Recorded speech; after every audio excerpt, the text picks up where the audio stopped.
Okay. Uh, uh, okay, great. Okay. Is it good? Is there any audio? Okay, I can hear it. Awesome. Yay. Okay. All right. Welcome everyone to the Lucky Charm podcast episode 4, which we will be talking about and discussing our thoughts on the season 3 episodes. Woo! And of course, I am joined here by Kevin Hello. and Angie, aka the Cartoon Hotspot. Hello. All right. Oh my gosh. I feel like season 3 was pretty much like kind of like the turning point, for the story, I would say. What did you guys think? It was sort of self-contained, but it did have like an over Okay. arc, so to say, especially at the end. Like the end was like really setting stuff up. Mhm. I agree as well. I think season 3 for most series, and I don't know what the the writing or the science behind it, but season 3 for most series is a turning point, and that's definitely the case for Miraculous Ladybug. I think it was a turning point for character development, turning point for where the series was heading towards, turning point for the love square as well. Just the turning point for Miraculous Ladybug in general, in all aspects. Whether or not season 3 was a great season is up for debate. Mhm. Yeah.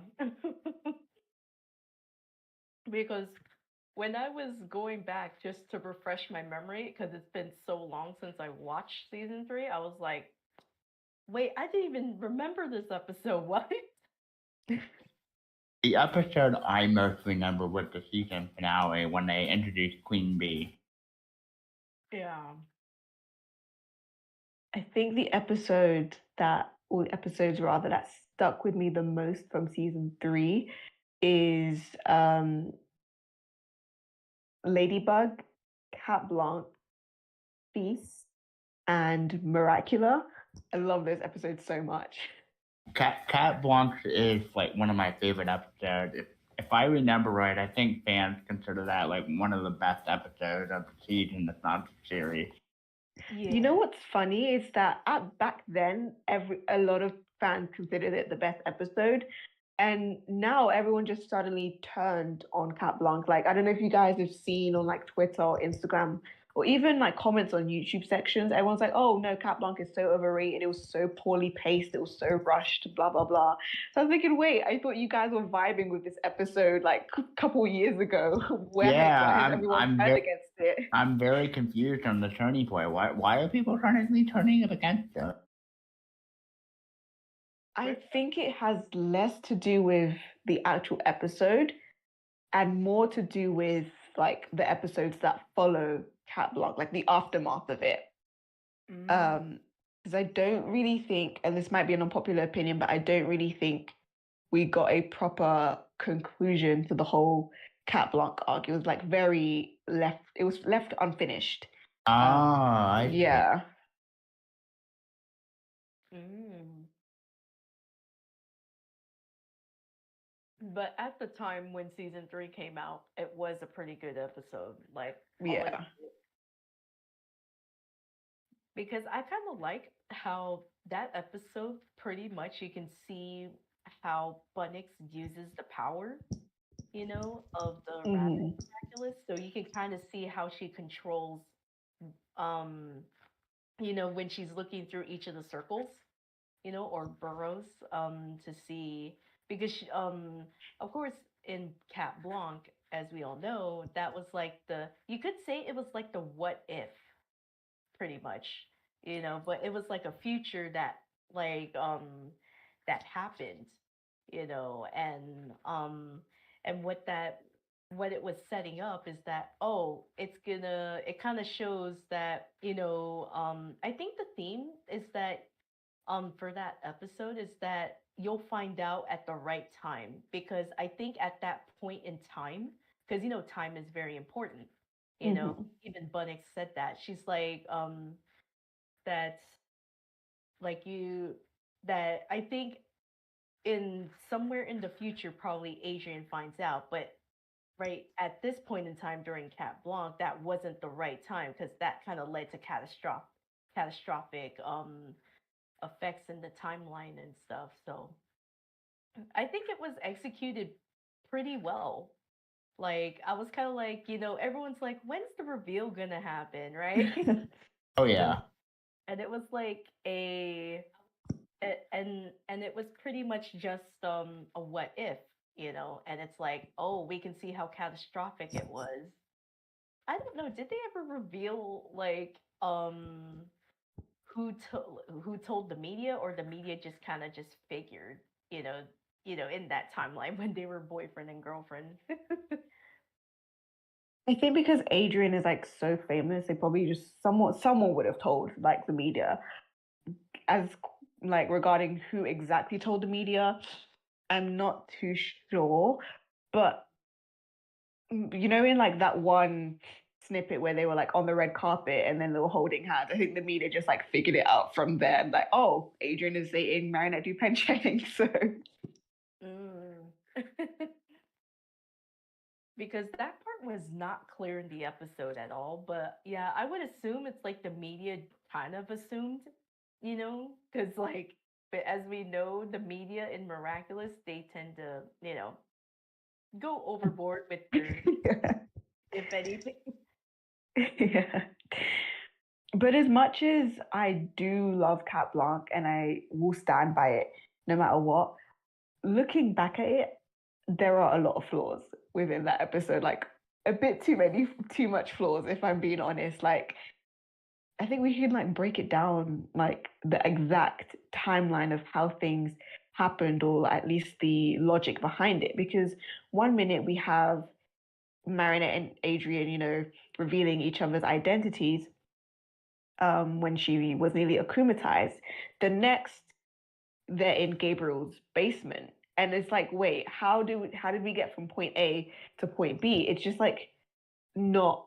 It doesn't make any sense. And for them to get into the basement of like Hawkmore's basement, they would have to go through the Agrest mansion. So it's just very confusing as to like when it was finally revealed that Hawkmoth is Gabriel. Adrian was like so shocked, because don't you think he would have already figured it out? Like, oh, why is this random villain in my dad's in my house? Like, do you know what I'm trying to say? Like, it's just I feel like there were parts of the episode that weren't fully fleshed out. So when you look back at it, you're like, wait, how did we jump from this part to this part? Like, where's the progression in the episode? Ah, yeah. Yeah, like during, before the recent seasons came out. Yeah, like from the perspective, it's like, hey, this is pretty good storytelling, but then when you kind of look back on it on retrospect, it's like, yeah, like it, because like Bunnix was trying to get to the solution of how Adrian figured out, um Marinette's identity as Ladybug, right? Right. And the cuts were just a little off. Like, okay, it's like, because one moment you see like, Gabriel being the jerk that he is like, I want you to break up with my son, right? and then Right. and then goes to a different shot. It's like, what? No, but what's funny is like, since you mentioned that Bunnick was trying to piece together what exactly went wrong, it's kind of like Bunnick was basically the audience. Like like the Bunnick served as the audience. So as she was trying to figure it out, we were trying to figure it out as well. So she was basically like our lens, our eyes, and and the fact that the shots was like so off, we're just cutting to different places randomly. It's like, okay, Bunnix hasn't figured it out, so how are we gonna figure it out? Like, what exactly happened between point A and point C? Mm-hmm. The other Yeah. thing I want to add is like it's very easy to look at an episode one way, like when you first watch it, but when you go back and watch it later on down the road, it's easy to pick up on things that you didn't notice earlier. Right. But also touching on like Cat Blanc as well, like all of these flaws are easily explainable as to why they exist in the first place. Because I don't know if you guys know, but Cat Blanc was originally supposed to be a two-part special. Oh. They had a completely different storyboard, completely different like aesthetic of the episode, which to be honest, I prefer the one we did get. The aesthetic was supposed to be like all sunshiny and all of that, but we got a very cold and dark sort of aesthetic.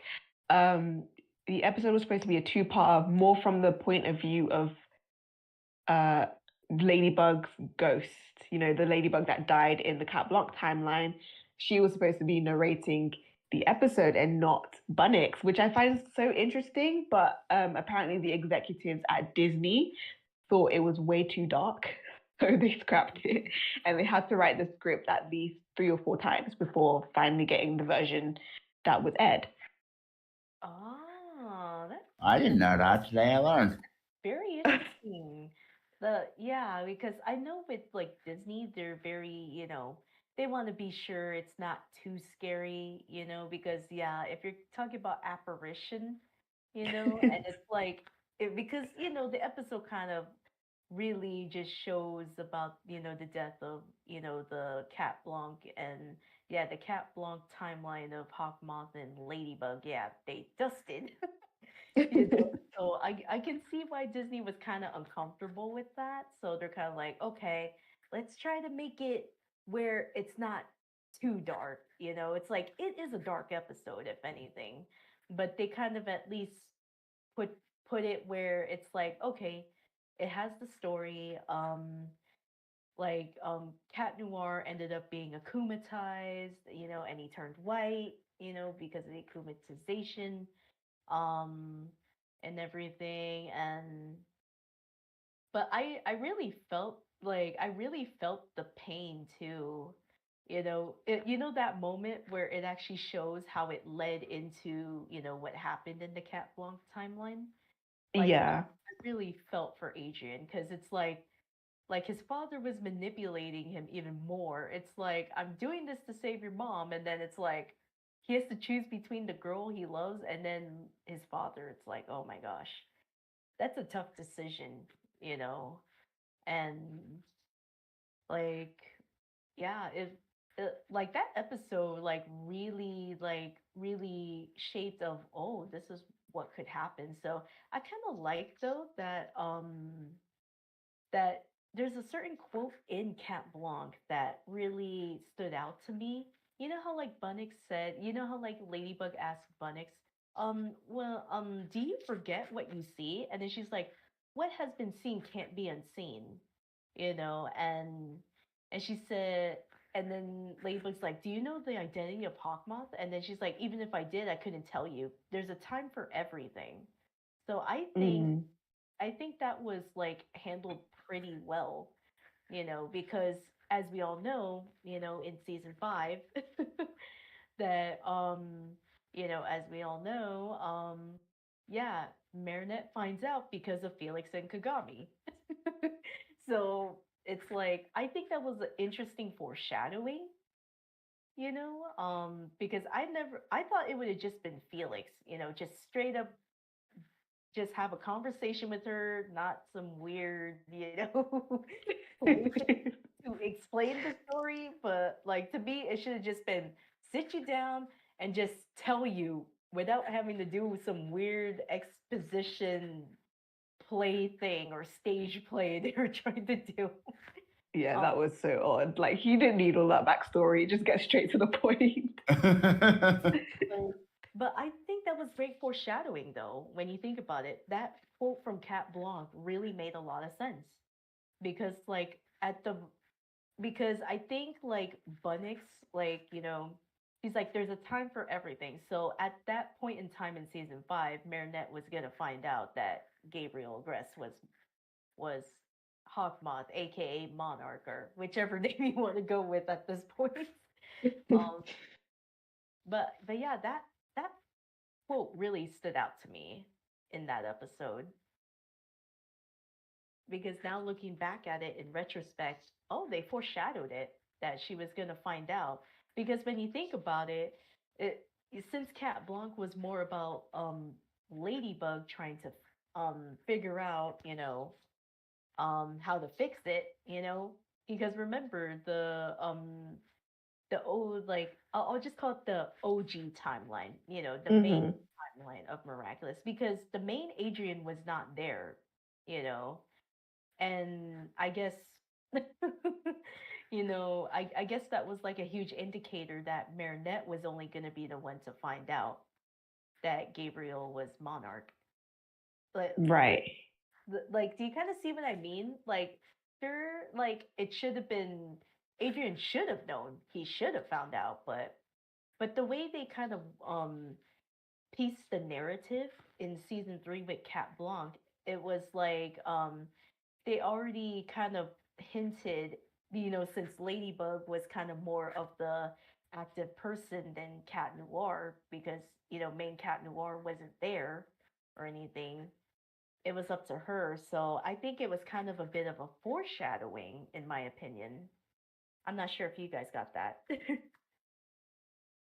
I looking back at it now, yes, I see it, but back then, 100% I did not see that coming because what I thought Cat Blanc was intended to be was like you said, it's a what if episode, but it's Mhm. also an episode of like more like trial and error. So yes, they didn't get it right the first time, but by the end of the first narrative arc, which is season 5, like okay, everything should be fine. We can get it right again, which is why I think a lot of people um are so like annoyed with Cat Blanc because they're annoyed with the season 5 finale because they're like, okay, Thomas keeps giving this excuse of Adrian can't find out, Adrian can't find out because Cat Blanc proves that he's not strong enough. But you're telling me that from season 3 to season 5, there hasn't been any sort of evolution on Adrian's part. So he's just going to keep getting akumatized until when? Like he's an adult or something? But no, but it's like, no, but we have to be like honest because like, I do understand, like, yeah, Adrian might not be strong enough, but that was season 3, episode, what, 18? And now we're in season 5. So Cat Blanc proved that at that specific time, it just wasn't the right moment for Adrian to find out everything. By then, we've gotten through season 4, we've gotten through majority of season 5. Adrian should have grown to the point where, okay, yes, I found out my dad is monarch, but I can handle it. I'm strong enough to resist the akumatization. But then he didn't. Like, we just did not get that. So I think that's why, like, as much as Cat Blanc did have the right message at the time, it just doesn't hold up because of future episodes not really sticking by the message, if that makes sense. Yeah. Yeah. I agree with you. It's like, yeah, it's kind of like the message didn't like the message did stick, but it wasn't executed properly in like the Right. episodes. Which kind of takes me to like another point about season 3 in general, because like you mentioned correctly, like it is the turning point, but it's also where a lot of the series flaws really start to show. Um, because we discussed in the last episode, like the season 2, um, when we talked about season 2, that season 2 was great in terms of character development, just setting up future arcs. But I feel like season 3 kind of undid a lot of the work that season 2 did. I don't know if you guys feel the same way or if I'm just the only one that thinks this. Like, especially in terms of like the love square, Marinette's character in particular. Adrian's character really gets the brunt of it. Chloe as well. I know Chloe's a major topic that fans are still riling about till this day. And honestly, I understand because I may not like Chloe, but I do agree that her arc was very, very iffy. And it starts with season 3 being like the turning point of it going downhill. Yeah.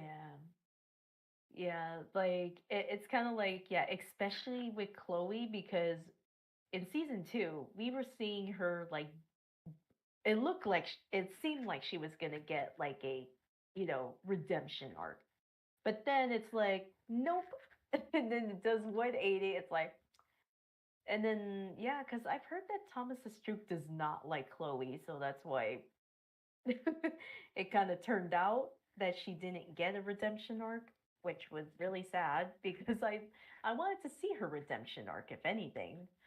Um, but let's see, what other episode shall we talk about? Oh, wait a minute. Okay. Um, okay, I really want to talk about Reflectdoll. I want to know what your guys' thoughts on that episode was. Ooh. Do you want to go, Kevin? Because I've got some thoughts. Let me go back and reread the summary real quick if you wanted to start first, because it's been a little while since I saw this episode. Okay, I got you. Okay, Reflectdoll. Not a bad episode, just not my favorite. And I have my reasons. I think Reflectdoll is a very weak episode, in my opinion. And I think so. Okay, let's start with the positives first. I think Reflectdoll was like really fun, and great to watch with the whole, miraculous swapping thing. That was super fun to watch. And I honestly did not see it coming. Like, I didn't see anything being teased about it, but then they surprised me and they were like, oh, we're gonna, have Adrian and Marinette swap miraculouses without them finding out each other's identities, and somehow we're gonna make this work. And for the most part, I think it was a super fun episode to watch. And I think my favorite part about the episode is seeing the owners interact with their other owners, Kwame. So, Marinette interacting with Plag more, because I loved her interaction with Plag back in Style Queen, but also Adrian actually interacting with Tiki. I think they make a great duo. So yeah, I quite like that aspect of the episode. The part that I don't really like about the episode is I feel like the episode was trying to paint a specific narrative when the entire series so far has kind of done the opposite. And what I mean by that is, at the beginning of the episode, we have Ladybug and Cat Noir, like sort of having a mini argument. And Cat Noir is telling Ladybug, like, you're too serious, and Ladybug is telling Cat Noir, you joke around too much, which fair enough. They both have their flaws. But what confused me is that Adrian kind of underestimated how difficult Ladybug's job is. And it's like, why would he do that? Because he knows firsthand how difficult and stressful being Ladybug is. Like, he's seen her break down back in the Origins episode when they first met.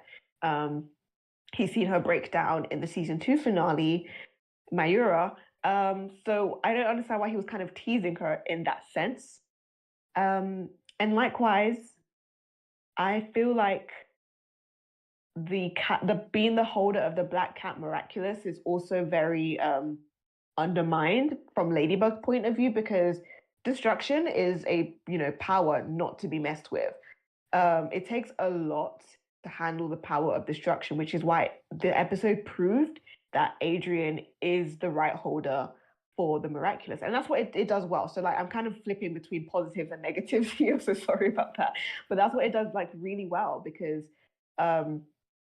we see that Marinette was way too rash, way too like, irrational, a bit like, just not thinking things through, whereas the Black Cat holder requires somebody to be patient, to analyze the surroundings before just, using the power of literal destruction. So that's in that case where like Marinette falls short, even though the episode kind of tried to make it look like Marinette was absolutely killing the role of the Black Cat holder. She was not. She was the one that decided to use the cataclysm on the Senti monster, even though she's actually never seen the effects of what that would be. God knows why she decided to do that. But yeah, the episode it's a strange one. Like, it's you either hate it or you love it, or you're just kind of like, not a bad episode, but not a great one either, at least in my opinion. I also want to go off what you were saying, as with the whole patient holding the cat miraculous. Is that really plays into their character too, and what their strengths and flaws are. Mm-hmm. Yeah. I definitely agree because when you think about it, like they were both like they were both exhibiting, you know, when they swapped Miraculouses, their flaws, you know, and it kind of already shows us why they were chosen to be the specific Miraculous they were given, you know, like even though Marinette was, you know, even though like you said, G, that the episode's trying to tell you or show you that she's actually killing it as, you know, as the cat holder, but it's like not really. like but with and then it really shows it really shows why she was chosen as Ladybug, because when you know, when you think about it, like all the time she has to like look around to figure out how to, you know, come up with the convolutedness of the plan, right? Hmm. To defeat the akumatized villain. So it's like it makes a lot of sense because if you're the Ladybug miraculous holder, you have to you have to think before you act, type thing. And you can clearly see that Adrian was struggling, and of course, like Marinette was kind of like teasing him about it. about where it's like, oh no, and then she's kind of like, you need to figure out how you're supposed to come up with the convolutedness of a plan with you know, because that's what you're supposed to do as Ladybug if you're the Ladybug miraculous holder, you know. So um but yeah, but I think I think it just really shows though. But at least, you know, when you think about it, you know how like back in the day, like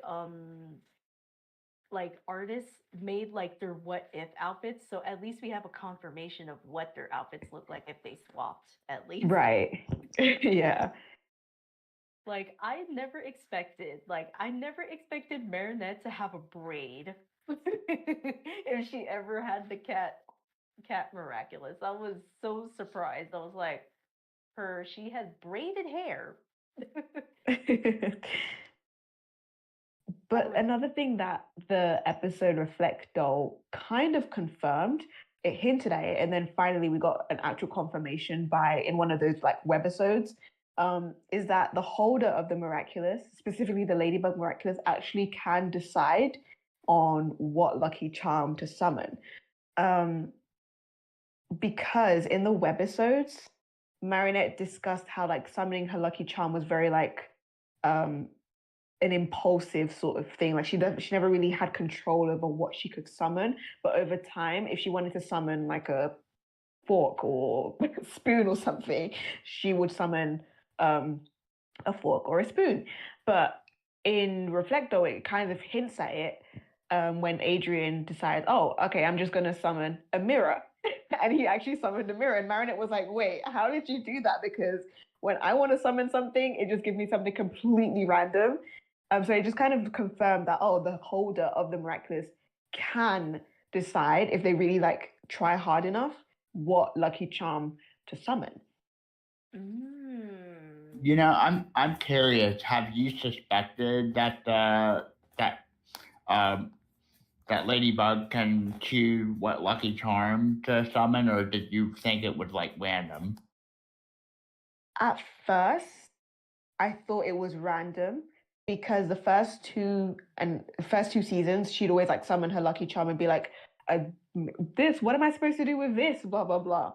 But as the seasons progress, like season 3, 4, and especially season 5, she just gets the object and immediately knows what to do. Like she doesn't even, and she gets the object and immediately knows what to do. But also something I noticed is that Cat Noir also knows what she's going to do with that specific thing. And even if he doesn't know, he knows what she's kind of thinking or like steering towards. So she's like, okay, he's like, okay, I'm just gonna get into position wherever you need me, blah blah blah. Whereas in the first couple of seasons, she's kind of wondering, what do I do with this object? Okay, now that I figured out what to do with this object, let me tell Cat Noir what to do, what I need him to do. So yeah, I did kind of suspect it, and then finally got the confirmation in Reflecto and in the webisodes. Yeah, I like at the beginning. I thought it was just completely random for the reason that you stated. Like, oh, you know, what am I supposed to do with this after summoning Lucky Charm? Yeah. Like you could say it's like, did they retcon this or like it kind of feels like a retcon, right? Because the first two seasons, it's like it's random. It's like, it's like you both have said. It's like, what am I supposed to do with this object? And then here comes Adrian with the Ladybug Miraculous. When they swap, he just summons it. It's like, how did you do that? Like it's kind of like, but I kind of like though that, like, I'm not sure if you guys noticed in season 5. We will be discussing season 5 in a later episode, but I'm not sure if you noticed during the fight when she was fighting Monarch, she can actually change it to what she like actually thinks. I'm Right. not sure if you noticed, like, especially, when Monarch discovered that Marinette was Ladybug, and then, and she did that fusion thing with Plague and Tiki and stuff. And then, they start the fight, and then you see her say Lucky Charm, and then it becomes a piano. And I'm like, oh. And so I'm like, maybe maybe it's a subconscious thing, like, because with maybe when she did it in the first two seasons, she didn't really think about a specific object, um maybe that's why it was random, because she didn't really think of that specific object that she needed, you know I think I agree. I actually very agree with you, but I also think it's in terms of how like detrimental the situation is because like you said, when she was facing Monarch, she knew, okay, I need to summon a piano to crush this dude. I need to summon like a spatula, a big large spatula to like whack him. yeah. She was summoning so many things. I think in her mind she was just like, okay, like I think her flight or fight situation kicked in, and she was able to summon like whatever she needed. But back then in season 1, it was like, okay, these villains are kind of, pathetic. Sorry to say.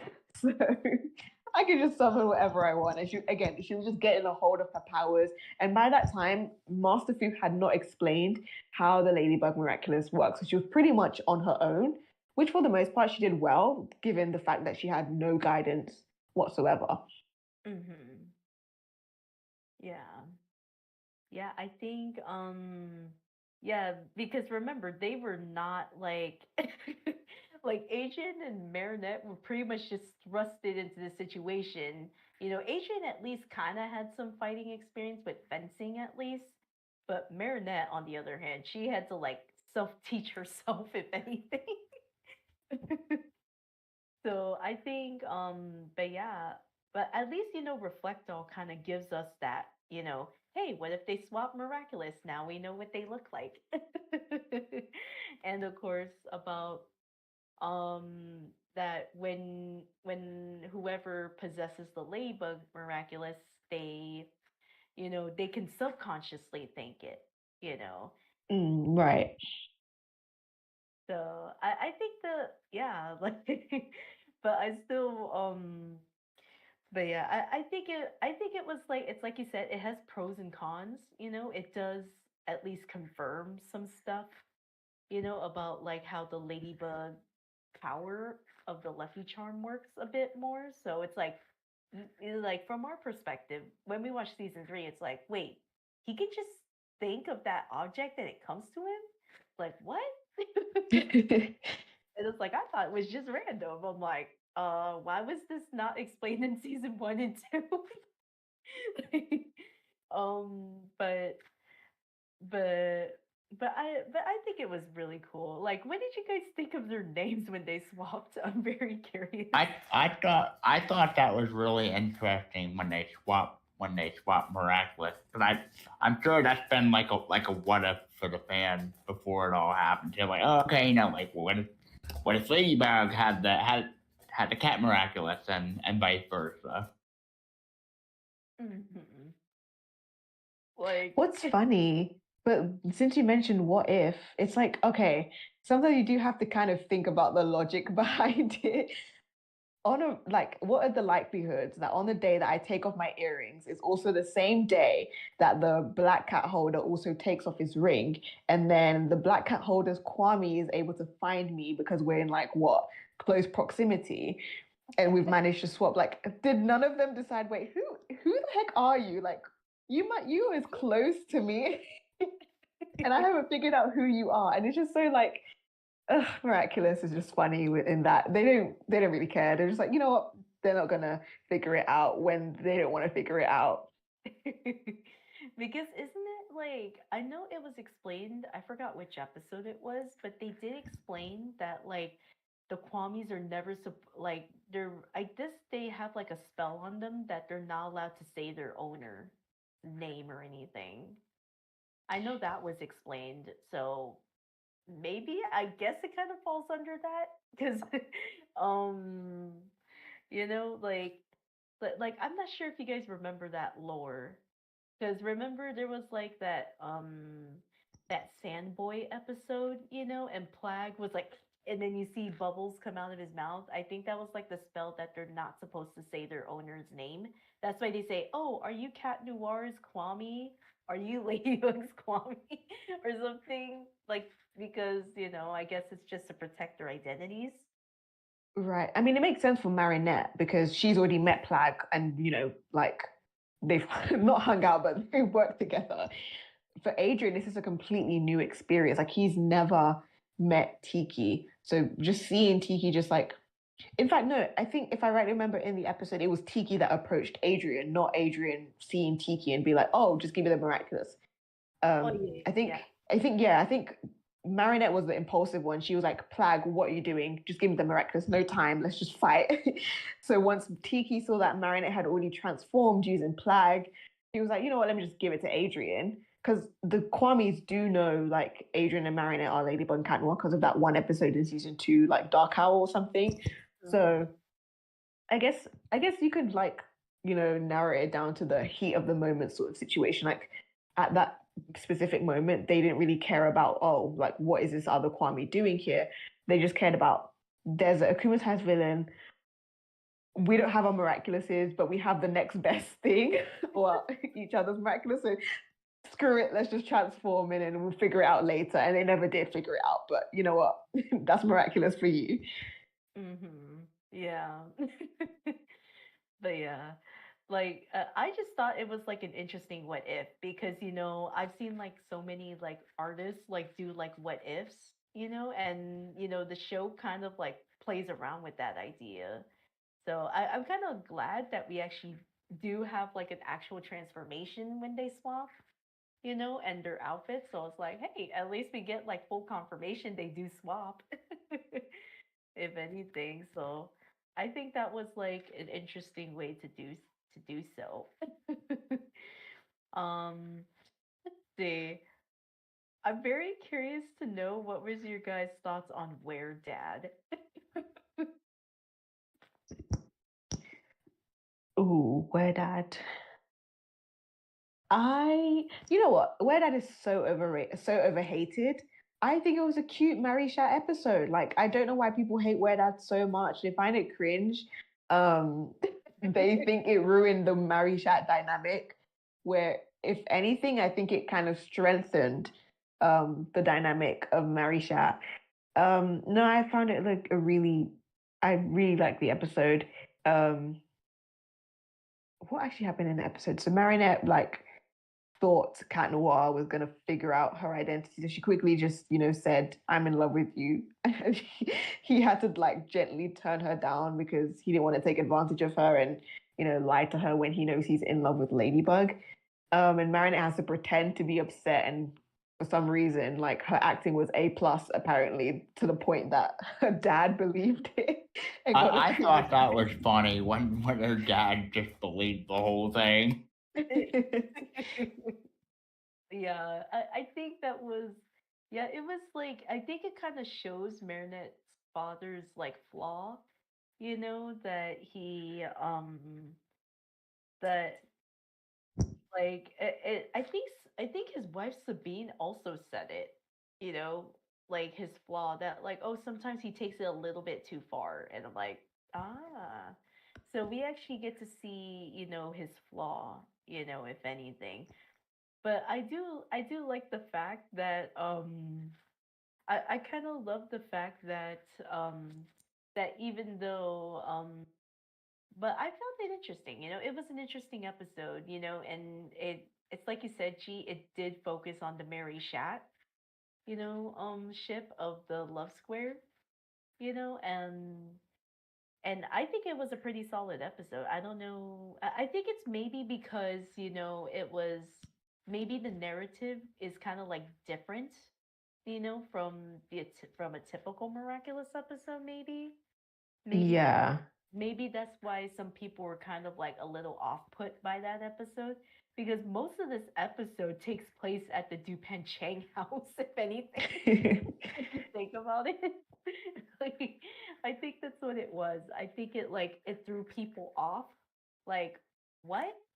Why does this take place at Dupen Chang's house? If anything. I think that's probably one of the reasons. Right.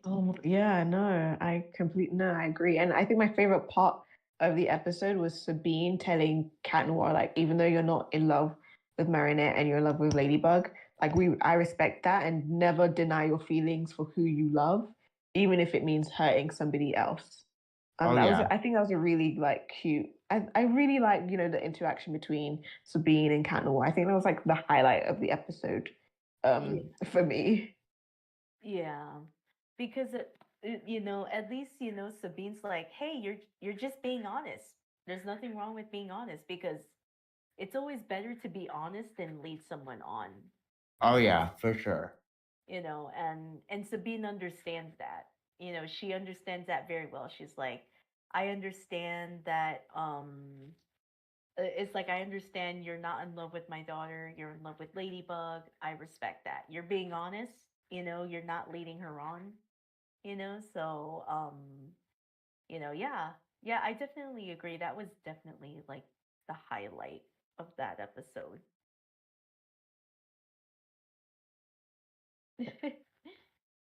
Any thoughts, Kevin? Yeah, that pretty much I agree with everything that you were saying too, and I think that really plays into the good character development and then to the dynamic between Marinette and Adrian and Ladybug and Cat Noir. Yeah. Yeah, I think it was I think it was like an interesting episode. Like, I would say it's like underrated, but I can definitely see where people had an issue with it because it was like a different format from what we're used to, because like season 1 and 2, it has like a format. We kind of learn a bit of why each individual, gets like, before they get akumatized, right? You know, and then meanwhile, this one, it's like, whoa. Like, um, but yeah, I think it was just the different structure in this episode. Yeah. Ooh, okay. Wait. Ooh, okay. Let's talk about the episode Oblivio. I want to know what your guys' thoughts on that episode was. Okay, I I'll Oh go no, go ahead. ahead, Gee. I'm so sorry. I didn't mean to interrupt you. Go ahead, Gee. No, it's good. What I was gonna say is, I think Oblivio is that one episode that genuinely, truly shocked me.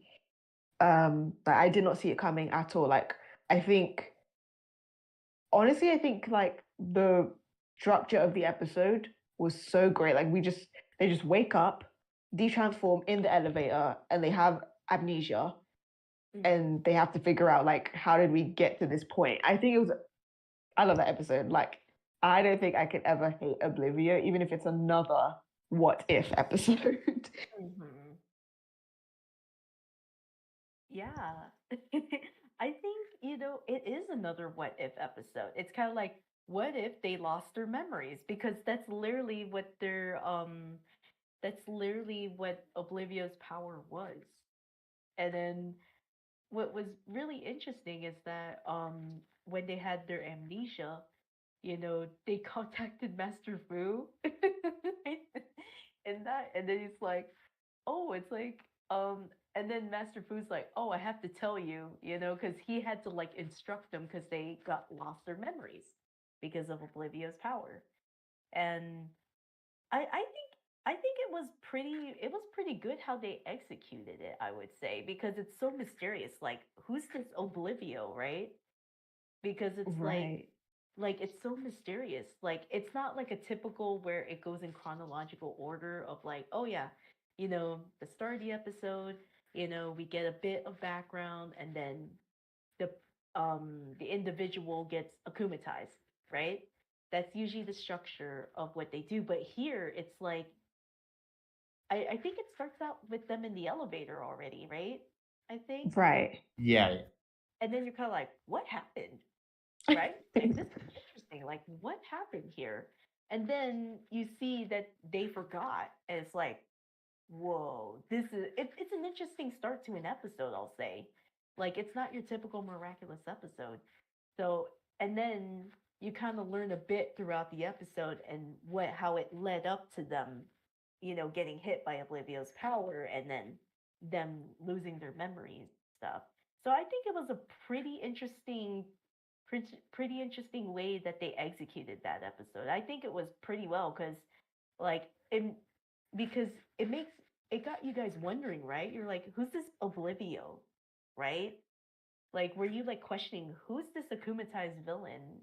Who's the one that's akumatized, right? Yeah, because even okay, now rewatching it, you can obviously hear the voices and you're like, oh, it's Ali and Nina. But back then I could not really hear the voices. I was like, it sounds familiar, but I'm not like putting two and two together. And I think it's like it was why the episode works so well, and you kind of touched upon this, is because like it breaks away from the traditional miraculous structure. So we're just as clueless as Adrian and Marinette. So like they've ended up at point D, so we need to now have to work our way backwards to how we got to this point. And worse, we have to do it without any memory, without any knowledge of how to use our powers, and without knowing who this villain is. So, no, yeah, I absolutely love the fact that like I could not figure out who the villain was. And to be honest, it doesn't, looking back at it, it doesn't actually matter who the villain was. It could have been Chloe, it could have been Sabrina, it could have been um like Miss Bustier. Like the actual villain itself doesn't matter. But I think the villain itself was quite smart, like very smart to the extent like it didn't matter who the villain was. I don't know if that makes sense. Like it could have worked for anyone.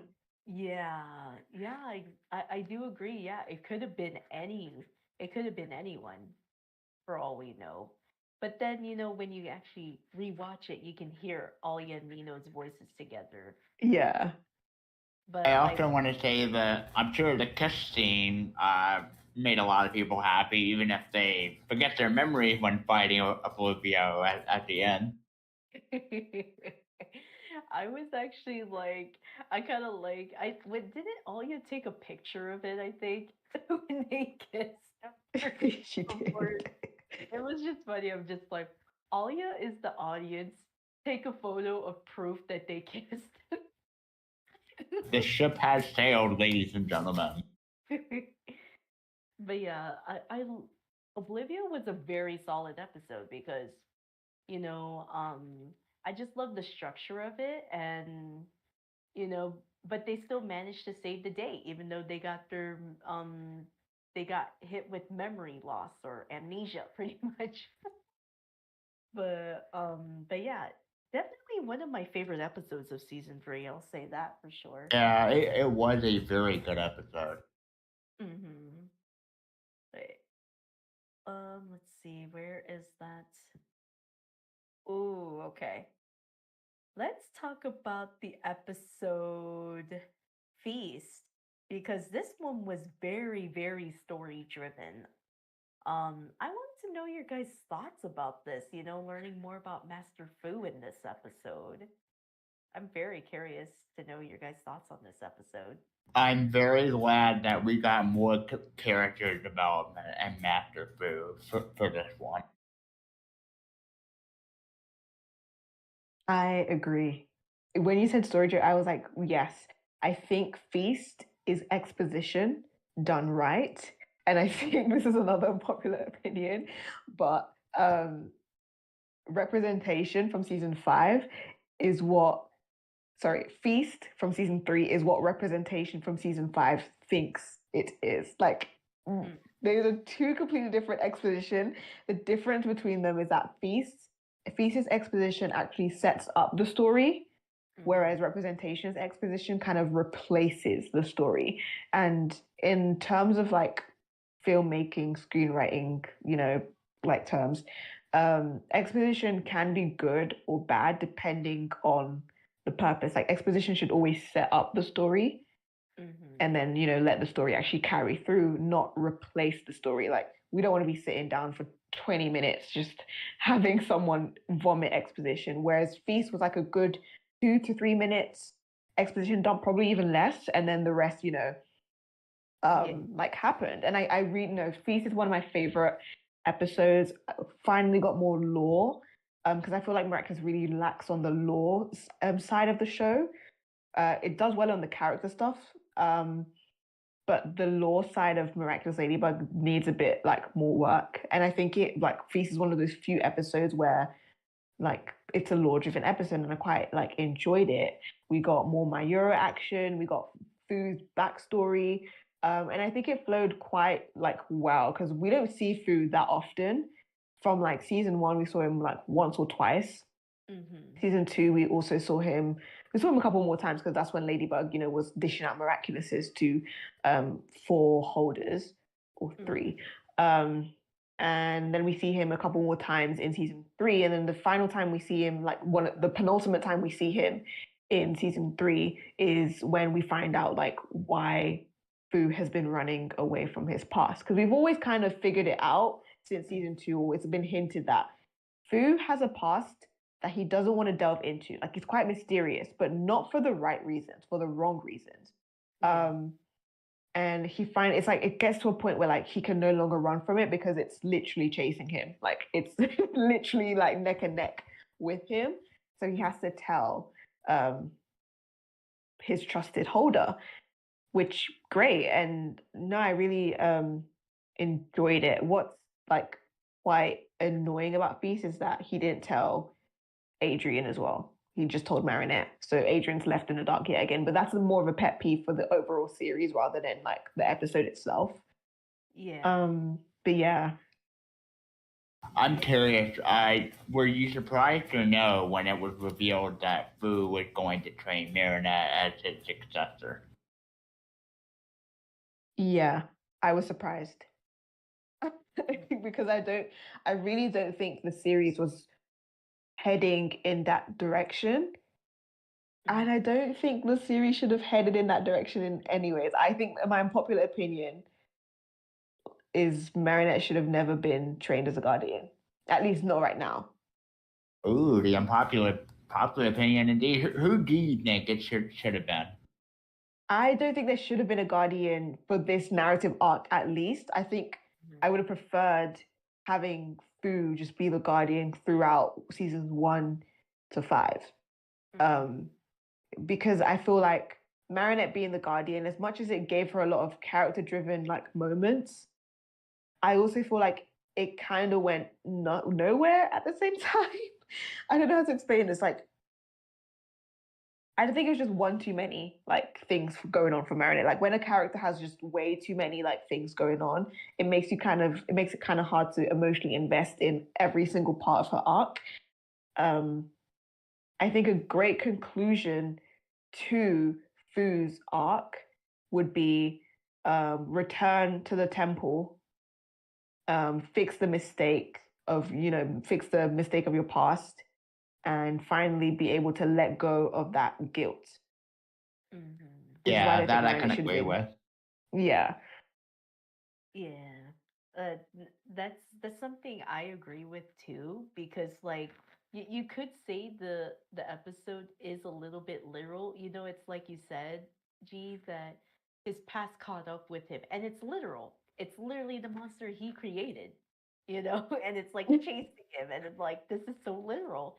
His past is catching up to him, and it's like a literal thing in the episode, and I think that was yeah, it was like to me, I was like, yeah, I was like a little bit confused why Fu decided to train Marinette as his successor because she already got a lot of things going on, you know, and then in a way because I'll say this again.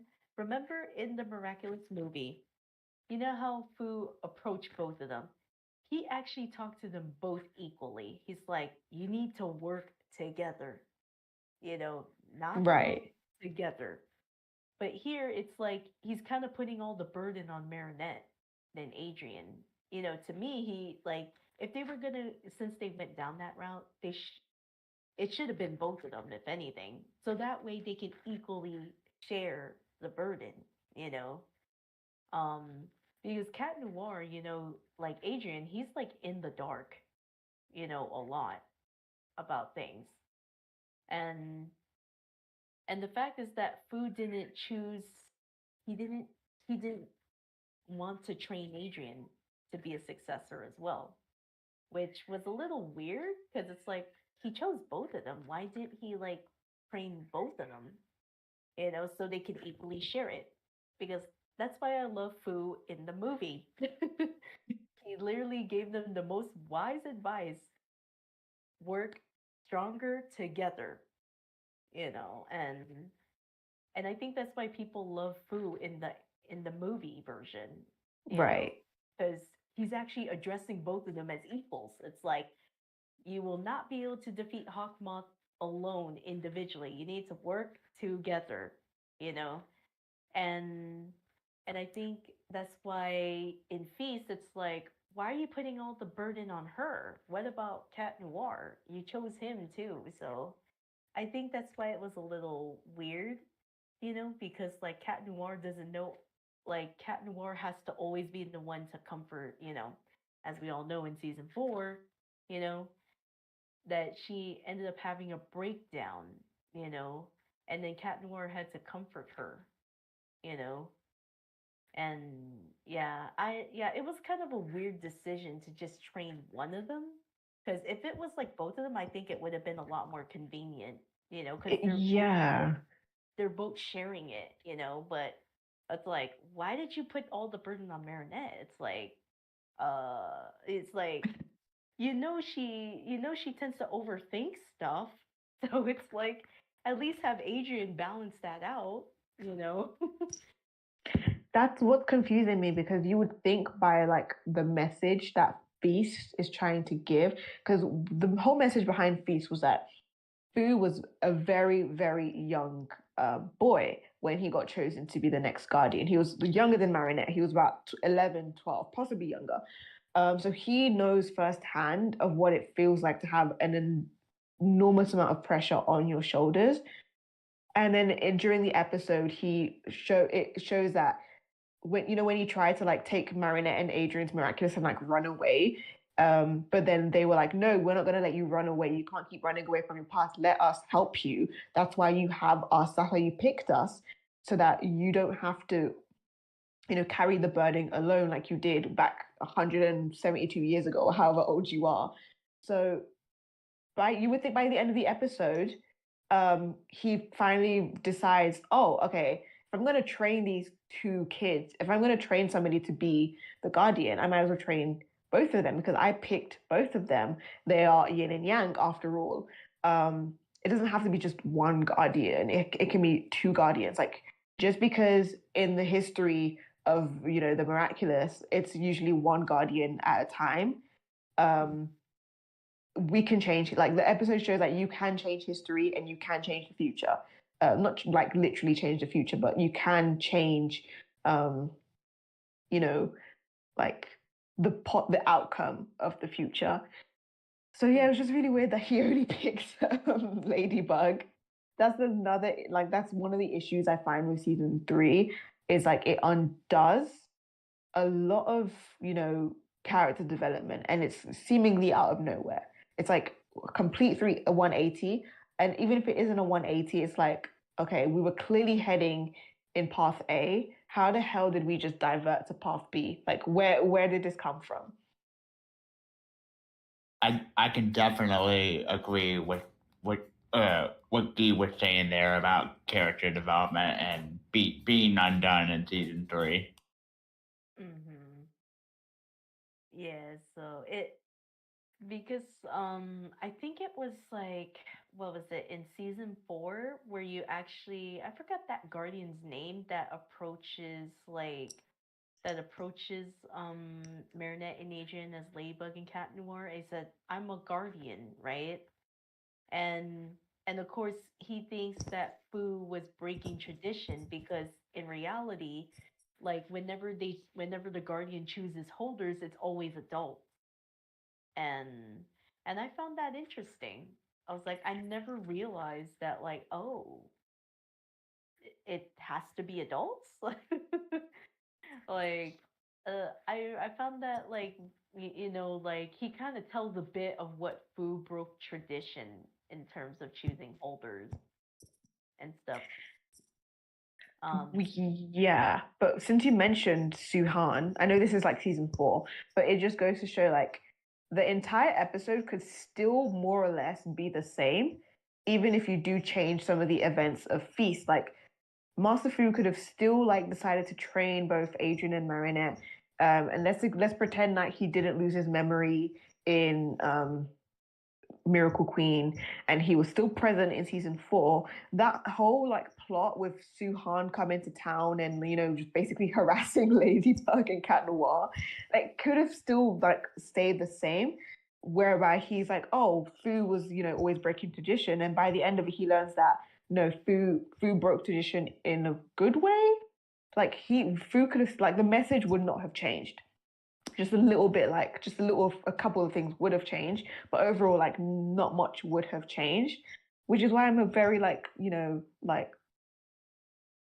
I'm questioning a lot of the writing choices that the writers choose to make, because if you remove this specific writing choice, nothing really changes, and that's can be a good thing or it can be a bad thing depending on like what it is. Mm-hmm. Yeah. Yeah, like overall, Feast was a pretty good episode with in terms of like the exposition just works in that episode because like, oh, we get to learn more about Master Fu's past and why he doesn't want to talk about it, and it makes a lot of sense. It's like, he felt like it was his fault that led to the destruction of the temple, the Guardians, right?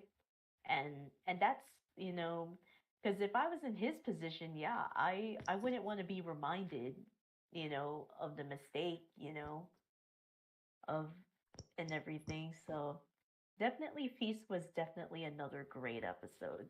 Yeah, and I get that too about Master Fu, and also if I was in his position, I wouldn't want to be thinking about that either.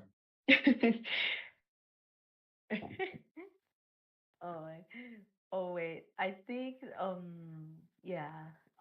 Yeah, it was a great episode. I liked it cuz it's like, ooh, it's like we get to learn more about Master Fu in this episode, and but yeah, but the like I said, my only thing is that if he would have trained both of them to at least share the burden of being a guardian, then, like it would have been a lot better because remember, they are equals.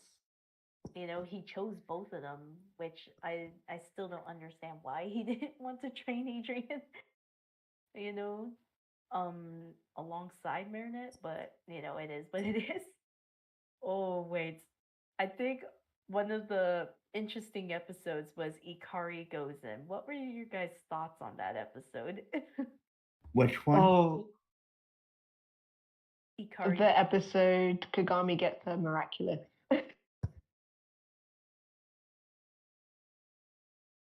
Yeah, the episode Kagami gets the miraculous is Ikari Gozen. Ooh, okay. Ikari Gozen, there was a specific like scene in Ikari Gozen that I didn't pick up on, until season 5, and that's actually a good thing. I really like Ikari Gozen. I really do. I like Kagami and Marinette's friendship developing.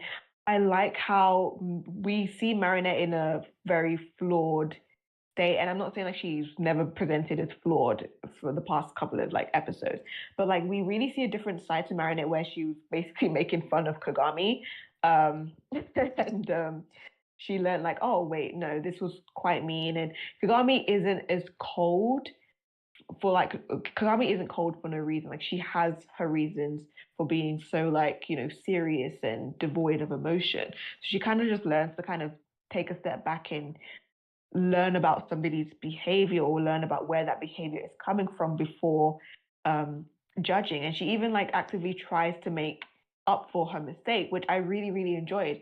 She ends up becoming really, really good friends with Kagami. I think Kagami and Marinette friendship is one of my favorite friendships in the entire series. But also, it's that one episode where, like, I didn't catch it the first time. I didn't even catch it the second or the third or the fourth time. I caught it until season 5, episode 2, where Kagami's mother gets akumatized yet again. In Ikari Gozen, when Kagami's mother gets akumatized the first time, we don't actually see her say, yes, Hawkmoth. We just see her transform. Like it cuts from like the butterfly landing in the ring or whatever, and then it cuts to a wide shot where we just see the card like transforming, and then that's it. And then in season 5, episode 2, it's confirmed that Hawkmoth and Kagami's mother are working together. And we didn't catch that in Ikari Gozen because it just briefly cut from one shot to another. Does that make sense? I don't know if you guys like know what I'm trying to say. Yeah. It took me a bit to think on it, but like as soon as you got to that part at the end, then I understood what you were talking about. Right. So it shows that since Kagami's mother moved to Paris, or at least sometime after they moved to Paris, Kagami's mother and Gabriel like struck a deal or something and started working together. So Kagami's mother getting akumatized the first time was planned. But we didn't realize that because of the use of like different shots in the episode until it was like kind of confirmed in season 5, episode 2. When you look back at Ikari Gozen and you're like, wait, we actually never saw her say yes, Hawkmoth or anything. We just kind of saw her transform. For all we know, their conversation could have been like, it's finally time to test out blah, blah, blah, blah, blah, blah, blah. And then that's when the akumatization occurred, which I find like, so I found that I genuinely think that was like quite masterful and quite like smart writing. I did not see it coming at all.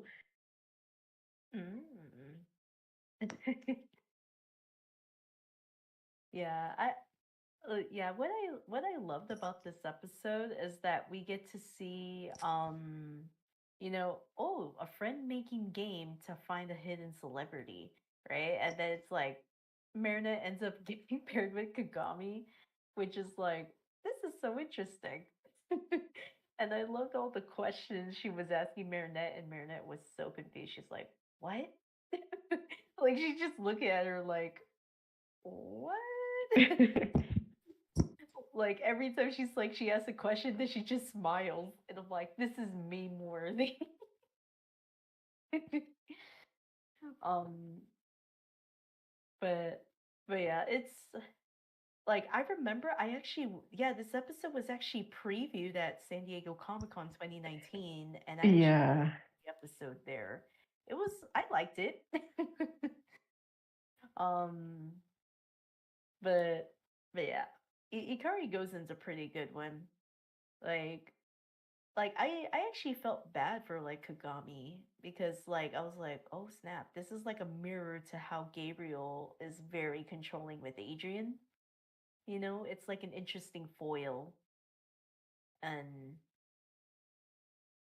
but I do love that they show a foil, that Kagami and Adrian are very similar in terms of their upbringing, and Like, I definitely felt bad because it's like, she's just like any typical normal teenage girl who wants to make friends, but her mom won't let her. What's the reasoning behind that? Like, I just don't like her reasoning that, oh, you'll be disappointed. I'm just like, what a sad little life you have. That's my response. If I had like a parent like Tsurugi, Tomoe, like I was like, what a sad little life you have if you think that way. It's like, um, but yeah, I love Ikari Gozen. It was a pretty solid episode. Ooh, okay. I'm very curious to know what your guys' thoughts on Party Crasher was. This episode just makes me laugh for some reason. Do you know what? Party Crasher is just, its sole purpose was just to be a fun episode. And that's honestly great. Like, not every episode needs to have like a story driven element to it. It's just a fun, stupid episode.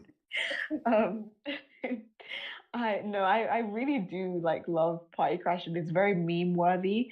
Like, I can think of so many memes that have come out of Party Crasher alone. That one scene where like Gabriel, kind of tricks his son into thinking that he's going out of town, but Gabriel's actually in the basement. So then he's trying to akumatize somebody, but he's like, wait, I don't feel any negative emotion, there's only joy. What's going on? And he's like, bro does not want to feel any happiness at all. And how Adrian basically nearly killed his mum because he was blasting music so loud. And like the entirety of Paris just in Adrian's room, partying. It was a fun episode. And Marinette trying to sneak into the party, and her disguise comes off and she's like, no, it's not Marinette, it's Marino. And then Adrian's like smiling at her because he's like, who are you fooling? Like, who are you actually fooling?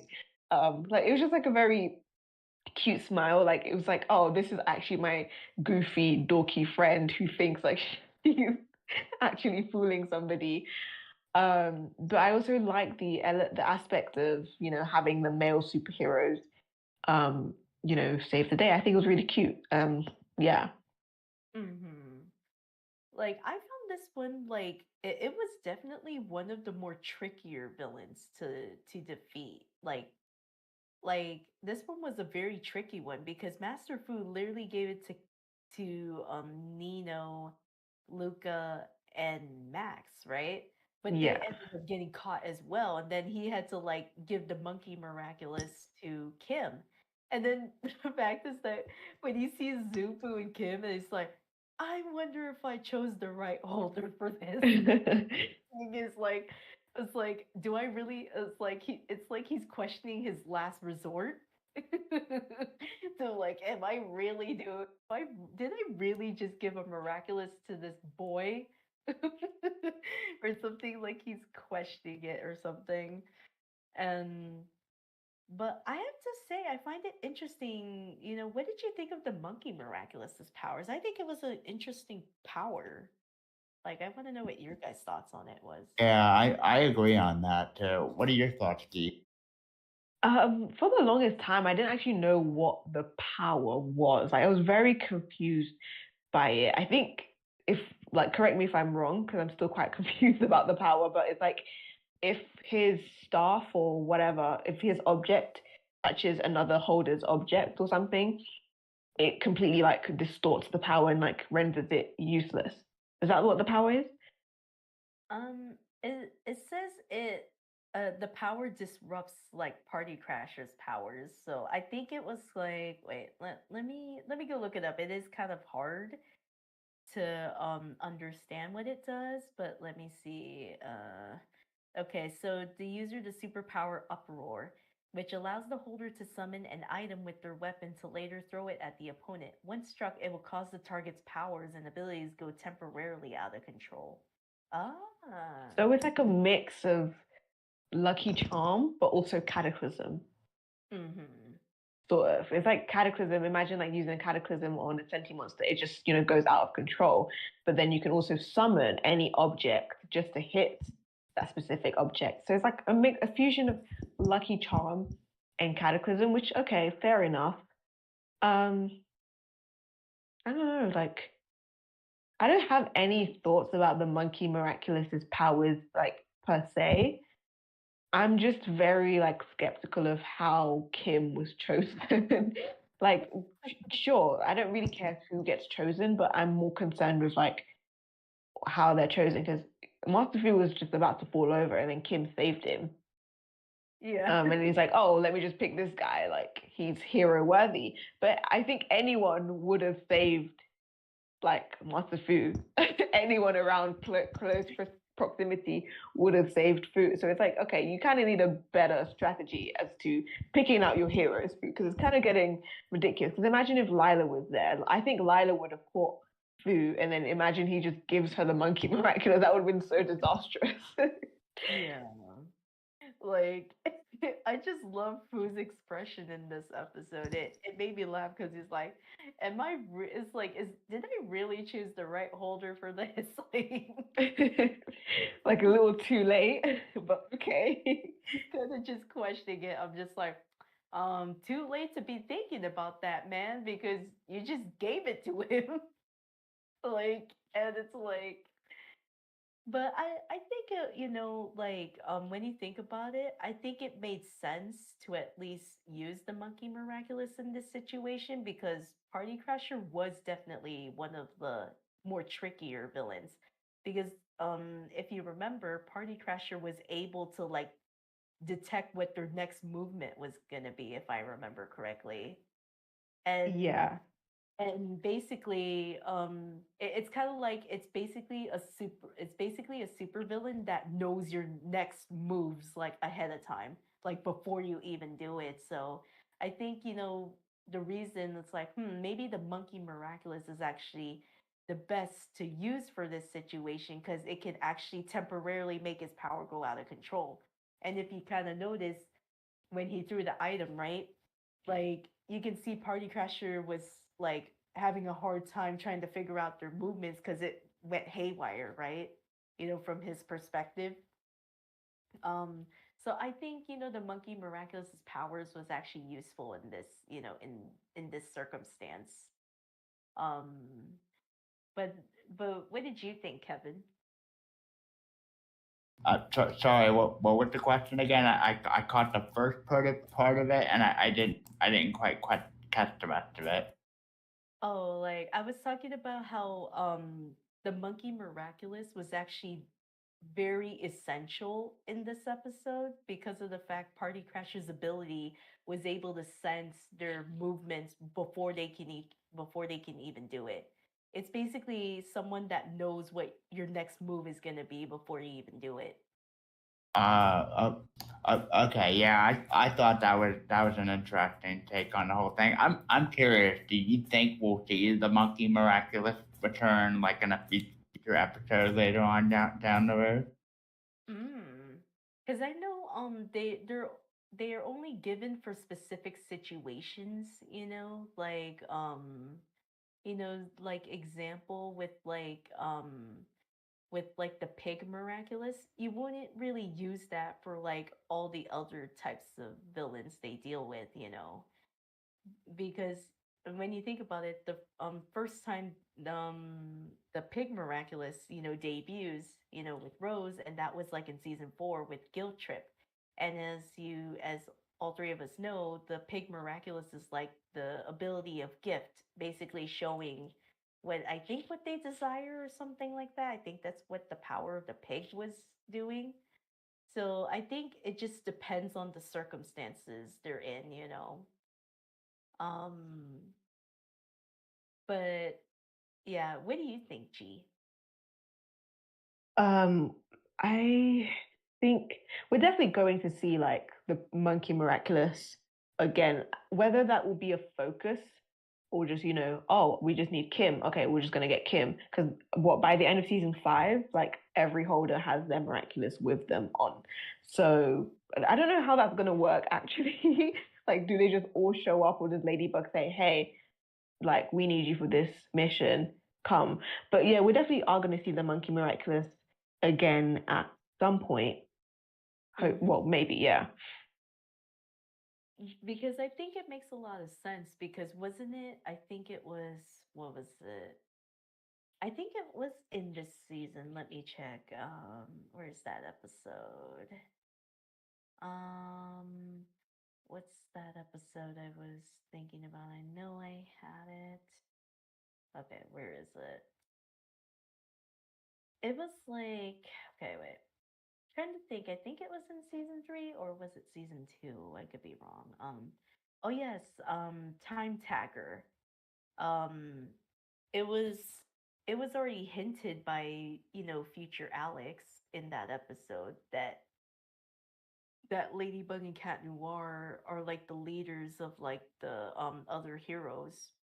So I knew at some point it was going to happen because of that episode in season 3. Um and everything, but I want to know your guys' thoughts on Time Tagger actually. Ooh, okay. Time Tag. That's the one where Bunnix comes from the past, but she's technically been stuck in that museum sort of thingy because Cat Noir cataclysms her miraculous by accident, so she gets sent back in time. Time Tagger was a very interesting episode, but it's also very confusing at the same time, because it's so confusing, because like you try to figure out, is miraculous time travel in a time loop, or is it kind of like, are they treating it like alternate universes, because they do two different things at different instances. So Time Tagger is a loop. Like the show establishes that time is in a continuous loop, which is why in the future, when younger Alex grows up, she's going to have her miraculous cataclysm by future Cat Noir, and then that's gonna, send her back in time to meet younger Alex, which is why younger Alex has to be present to see older Alex, just to know that she will definitely have a miraculous in the future. Then Cat Blanc kind of undoes that a little bit by treating it as an alternate universe, because technically if Cat Blanc exists, that means Bunnix was not supposed to, like, Bunnix would not have been able to go back in time in Time Tagger, if that makes sense. Yeah. It's a whole time like distortion sort of thing. But then we have evolution, and younger Bunnix officially gets her miraculous and leaves like Paris, and travels around not travels around the world, but travels around different time portals or whatever. So it's like, okay, like what is the actual rule for miraculous? When doing time travel, there has to be one specific rule and you have to stick by it. But Time Tagger was a fun episode. I think it was confirmation. It was a great confirmation that at some point Gabriel is not going to be the villain. Like somebody else is going to take over it, that role.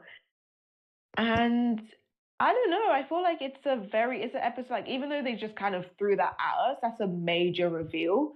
But after that, Gabriel's just sort of like chill about it. He's just like, oh, someone's gonna replace me. So it's like, okay, did I end up succeeding, or do I end up like losing, or like, I don't know. I feel like he was quite chill. Like the stakes were quite high, and it wasn't treated as such. What else has like happened in that episode? I think we do find out that the one who was akumatized as Time Tagger was a future version of Chris, Nino's brother.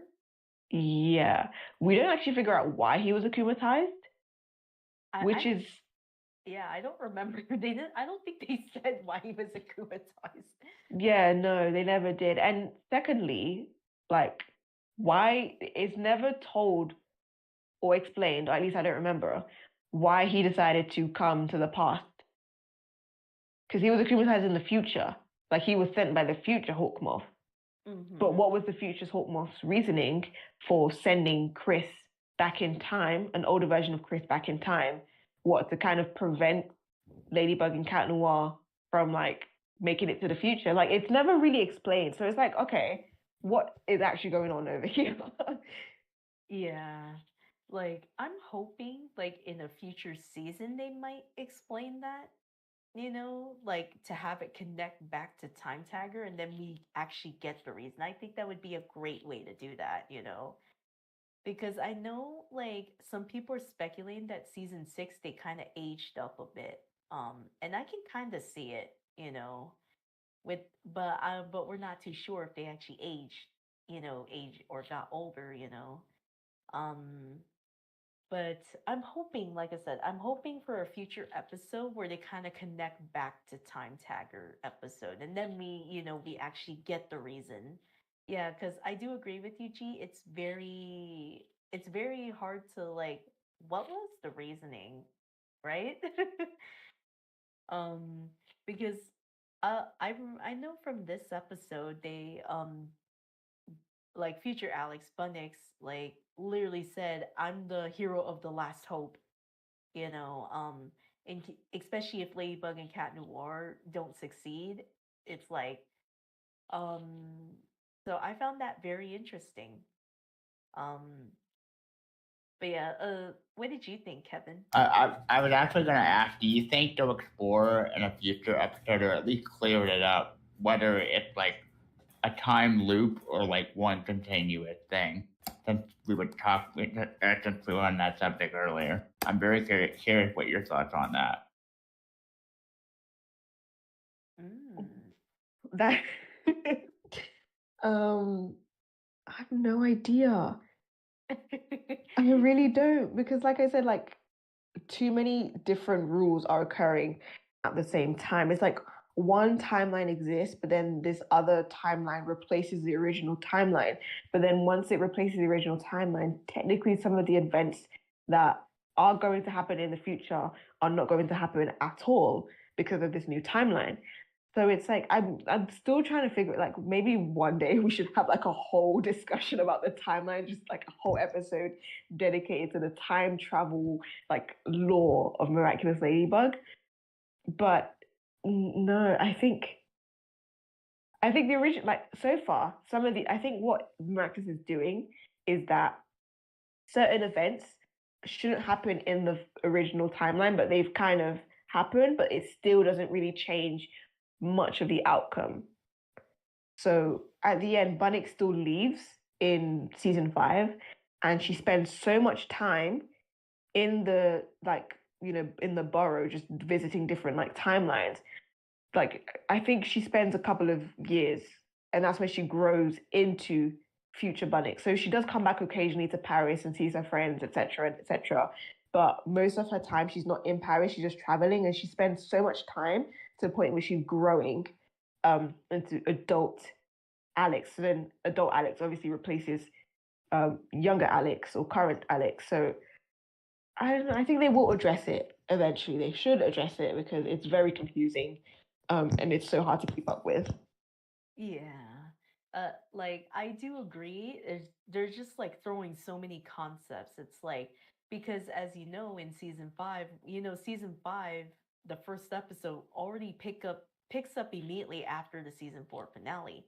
And then, you can kind of see they saw their future selves chasing Monarch through time. So I would like to think it's like a mix of concepts because that episode kind of shows the timeline is like a loop, but at the same time there is, oh, um the future that was rewritten is now gone. So I feel like it's like a mix, from the way they're writing it. That's just from my perspective, from what I've noticed. Like I said, in evolution it kind of looks like it's like a time loop, you know because remember when you first start out, they see their future selves literally chasing Monarch, and then you see Right. it happen again in the middle of the episode. So I kind of feel like there's a bit of a time loop, going on, but at the same time, it's a blend of other stuff too. I kind of think that's, yeah. I always tell people this time travel is a very confusing concept, and I don't think we'll ever grasp it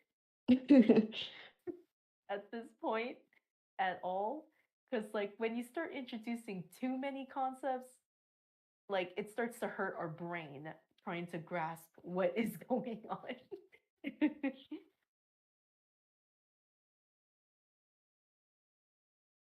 Yeah, so, but I think it was handled pretty well. But I'm hoping in a future episode they kind of explain the time tagger thing because I want to know the reason too. I do too. Like, I really want to know the reason. Why did the future Hawkmoth send Nino's brother Chris, and an older Chris, to the present timeline? When they're younger, at their current age. Yeah. Why was that not explained? Hopefully, in a future episode, we'll get that answer. Because if they do, I love that. I love it when they circle back, But and then if they don't, I'll be like, did you just like just forget this episode existed? But yeah, that's my thoughts.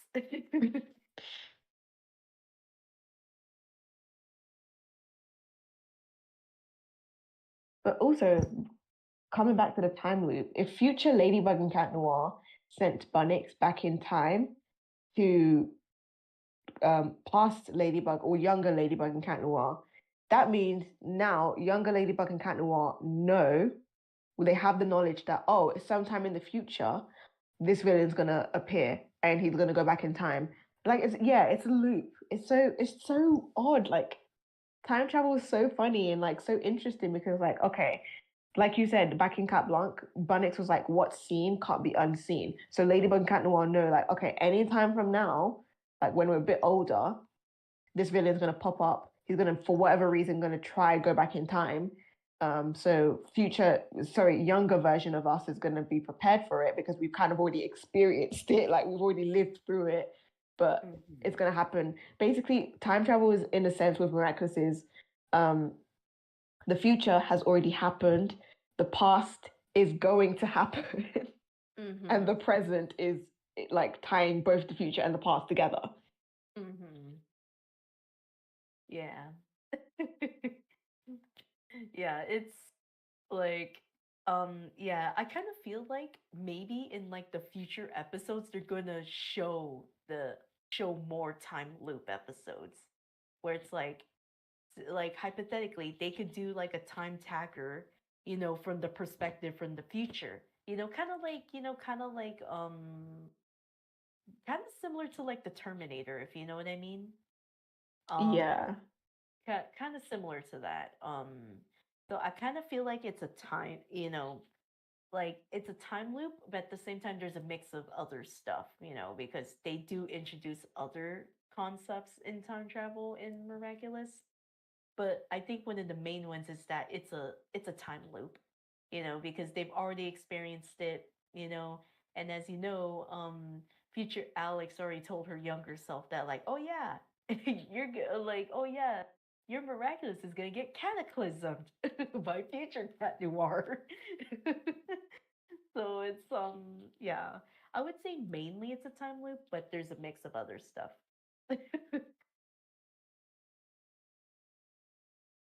Ooh, okay. Ooh, okay. I want to know your guys about Felix's debut episode, Felix. I want to know your guys' thoughts on that one. Ooh, okay. Another unpopular opinion. I think Felix's debut episode, out of all of the Felix-centered episodes that he has, it's probably the worst one. Or one of the worst. Because what I think about Felix, his debut episode, it's kind of weird because the episode is Felix, but his name is Felix as well, so I'll just clarify which one I'm talking about. But Felix's debut episode, I think, to me, it feels like, when you look back on it, it feels like the writers were kind of just testing what they wanted to do with Felix. Because if you compare Felix with the next episode he shows up in, which is what Gabriel Agreste in season 4. It's like they're two different characters, but from the same point of origin. And what I mean by that is like Felix in his debut episode is just doing stuff out of spite. Like it makes none of his actions align with his character and his motive. Whereas in Gabriel Agreste, he has a motive. He wants to save the Senti monsters. He's just clearly out for Gabriel. He's not out for Adrian. Why he was like targeting Adrian and targeting Adrian's friends in his debut episode, it's never explained, and it's just completely random. Because if you think about it, like Felix doesn't care about Adrian's friends. Like he doesn't care about them. He has no reason to care about them at all. He has no concern with like, Adrian's friends. He bro just wants to get the Senti monsters free and carry on with his day. So all of these like weird side quests he does in his debut episode do not align with his character. But as much as I'm complaining, I'm glad they kind of realized, oh wait, let's kind of make Felix an anti-hero rather than a straight up villain, which is what his debut episode presents him as, a villain. And it's like, okay, we're not supposed to like this guy, but then it does like a 360 in the next couple of episodes, and we were like, okay, we can sympathize with Felix. He's a weirdo. His actions are kind of wrong, but we see why he's doing the things he's doing. Yeah. So I think the episode Felix was a very, very weak introduction episode, like extremely weak.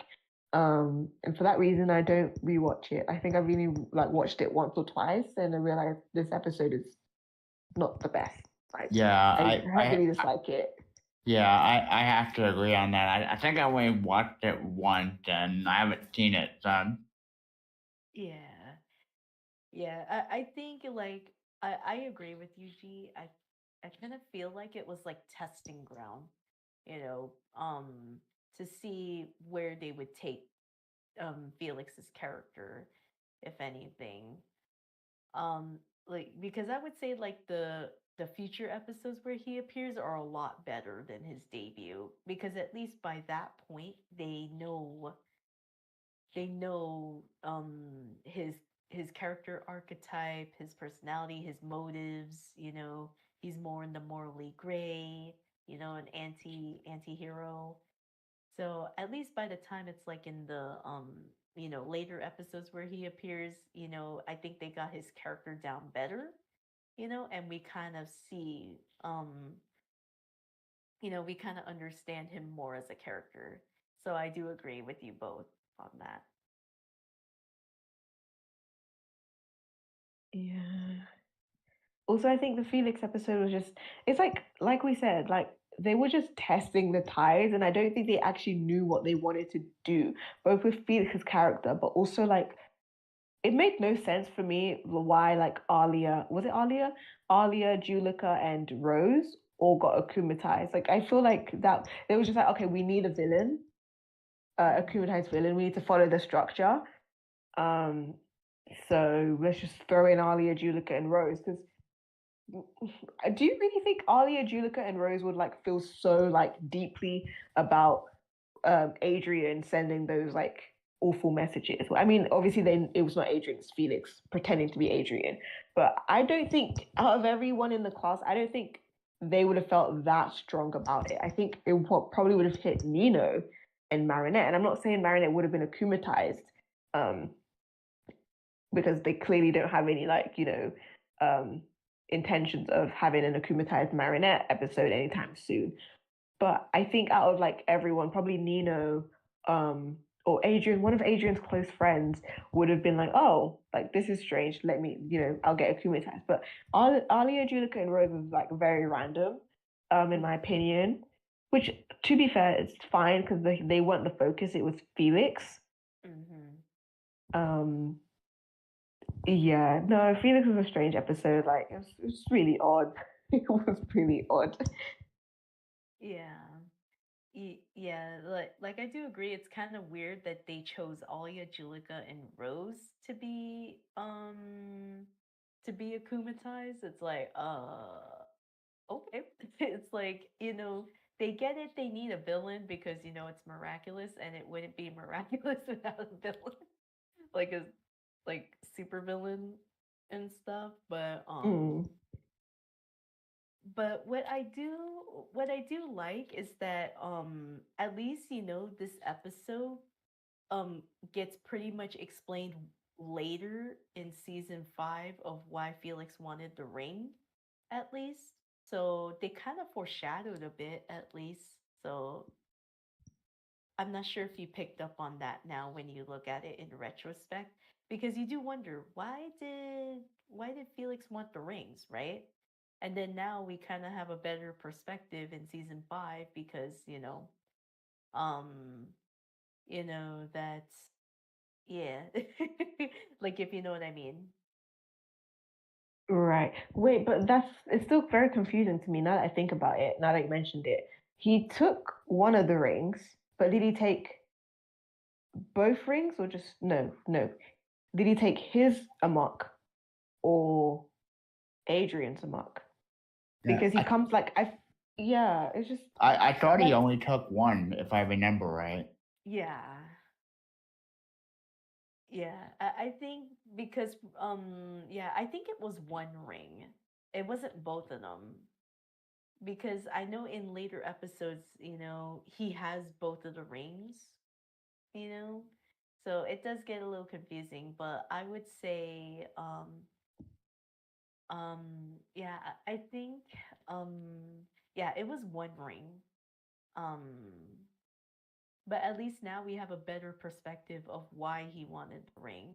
Because as you know in season 5, Felix at some point in time Felix figured out that he's a senti monster. That his father created him, and then he deduced that Adrian is also a senti being, you know. So at least we have a better understanding, because remember, if you both know, like Gabriel always controlled Adrian with the ring, with the two wings, because that's probably where Adrian's a muck was, you know. So at least like I said, I think it was a great foreshadowing, at least, because at first when you first watch it before the later seasons, you're like, why does he want the ring so bad? What is so special about that ring? And then you're like, and then of course when we get that weird stage play thing that he and Kagami do in season 5, you're like, okay, this makes a lot more sense now. Because because weren't you both like curious, like why did he want those rings? Why did he want that ring for? Like, did it make you question why he wanted that ring? yeah, because I don't I'm starting to forget a lot of details, but I don't think his amok is in the ring. I think he has his own amok because his amok was with Colt Fathom, his dad. So why he wanted the ring? It was just really weird because like he went through an awful amount of trouble to get the rings, threaten Gabriel, and then give the great rings back again by the end of season 4, just to have the Peacock Miraculous.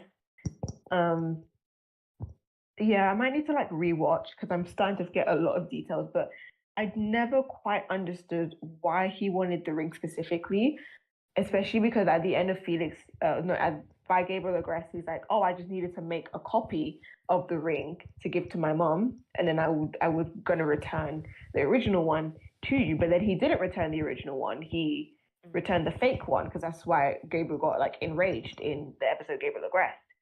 And then he finally returned the original one in the season 4 finale, if I rightly remember. So it's like, why is he going back and forth? Like he's going through an awful amount of trouble for no apparent reason. And if there is a reason, it's not very clear. Yeah.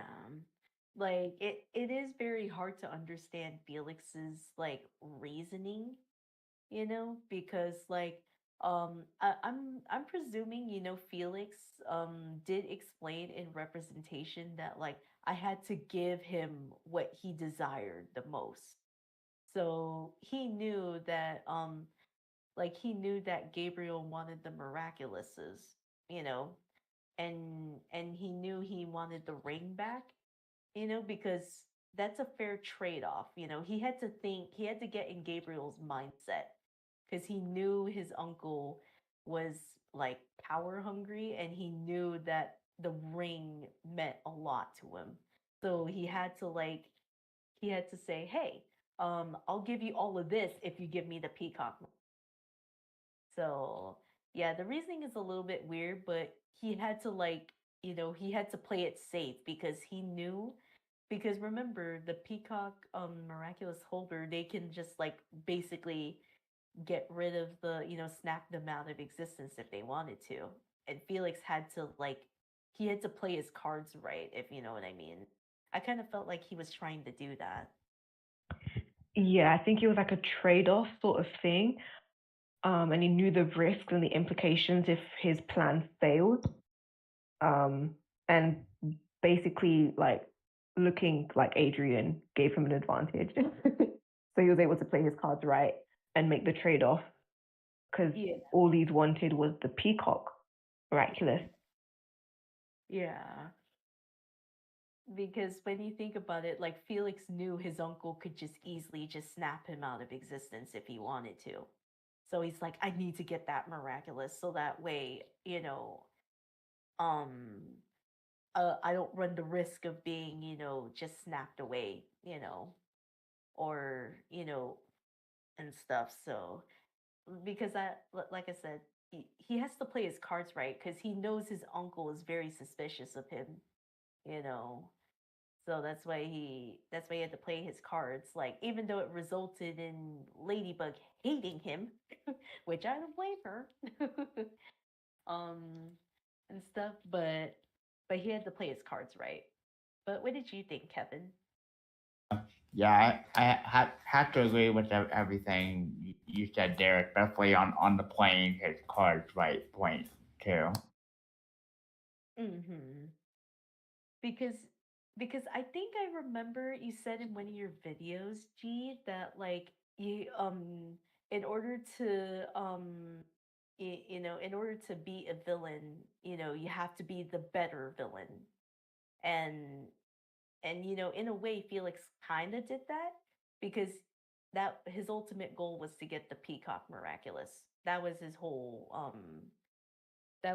motivation because he knows that his uncle can easily just like snap him away, you know, or renounce his amok and everything. So I think, you know, he's like, huh. He's like, since Ladybug entrusted me with Bark, right? With the dog miraculous, I can just easily just touch her yo-yo because that's where all the miraculous were held and then give it to him, right? And then, because you gotta say, he played it pretty well. Like, like he knew Gabriel wanted the miraculouses. He knew his uncle was power hungry. It's like I gotta play at his game. So, But then at the same time, he ended up creating an even bigger monster. mhm. Because yeah, I understand giving him the miraculouses was the only solution, but I would have felt like at that point he would have tried to help Ladybug get them back. And I think that's why representation is not a great. I know we're talking about season 3, but representation is not a great episode because it's so late in the season. Where I think it should have been a tiny bit earlier. Yeah, because at least like when you think about it, like he should have apologized.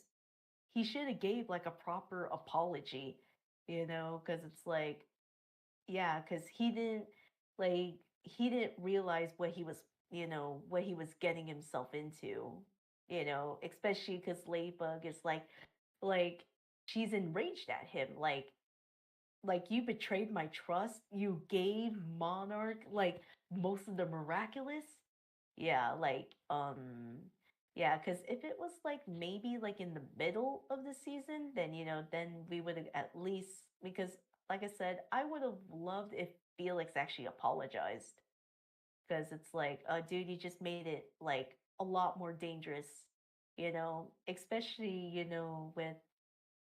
with that's why in the first episode they had to take back the rabbit miraculous because it's very powerful. If you change anything in any point of time, that can like end up having consequences, if anything. Yeah. So yeah, I do agree. I wish representation was more in the middle of the season, and then and of course Felix apologizing because like, dude, you just made it, you know, you just made things a lot worse, if anything, by doing that.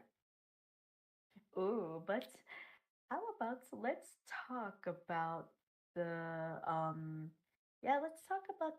let's talk about the season 3 finale two-parter. Oh, Queen Bee. I love Queen Bee. Yeah, Miracle Queen. Miracle Queen and Heart Hunter. Yeah, Heart Hunter, The Battle of the Miraculous Part 1 and Miracle Queen, The Battle of the Miraculous 2. I wanted to know your guys' thoughts on that two-parter season 3 finale. I thought it was very good. I love Queen Bee the best too.